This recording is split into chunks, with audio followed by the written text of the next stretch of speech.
গৃহস্থালির বর্জ্য পরিবেশ দূষণ করে এমন ধারণা বদলে দিচ্ছে মেহেরপুরের গাংনী পৌরসভা। প্রতিদিন শহরের নানা প্রান্ত থেকে সংগ্রহ করা গৃহস্থালির বর্জ্য প্রক্রিয়াজাত করে তৈরি হচ্ছে পরিবেশ বান্ধব ভার্মি কম্পোস্ট জৈব সার। এতে যেমন পরিচ্ছন্ন থাকছে শহর, তেমনি কৃষক পাচ্ছেন নিরাপদ ও কার্যকর জৈব সার। ফলে কমছে রাসায়নিক সারের ব্যবহার, বাড়ছে মাটির উর্বরতা। মেহেরপুর থেকে রেজানুল বাশার তাপসের রিপোর্ট। ময়লার ভাগাড়ের এগুলো আর শুধু আবর্জনা নয়, সঠিক ব্যবস্থাপনায় এখন হয়ে উঠছে কৃষির মূল্যবান সম্পদ।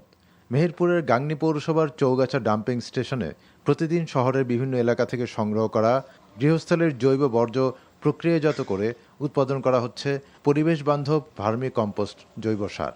পৌরসভার পক্ষ থেকে শহরের বিভিন্ন স্থানে স্থাপিত ডাস্টবিন থেকে প্রতিদিন প্রায় ৩ টন বর্জ্য সংগ্রহ করা হয়। এই প্রকল্পটা হওয়ার কারণে গাংনী পৌরসভার নাগরিক সেবা যেমন বৃদ্ধি পেয়েছে, সেক্ষেত্রে পরিচ্ছন্ন নগরী গাংনী পৌরবাসী পেয়েছে।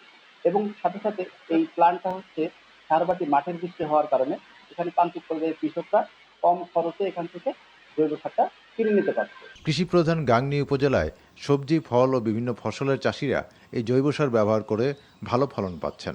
রাসায়নিক সারের ব্যবহার কমে আসায় উৎপাদন ব্যয় যেমন কমছে, তেমনি মাটির উর্বরতাও বাড়ছে। জৈব সারটা দিলে খরচ কম হবে, লাভটা বেশি হবে, আবারটা ভালো হবে, জমির উর্বরতা ক্ষমতা ভালো থাকবে। সার খরচ বেশি হয়, এটা সারের কম হয়, কিন্তু এটা ৮০০ থেকে ১,০০০ টাকার মধ্যে কিনতে পাওয়া। জৈব বর্জ্য গ্রাইন্ডার মেশিনে প্রক্রিয়াজাত করে কেঁচোর মাধ্যমে তৈরি করা হয় ভার্মি কম্পোস্ট সার। বর্তমানে প্রতি ২ মাসে প্রায় ৮০০ কেজি জৈব সার উৎপাদন হচ্ছে।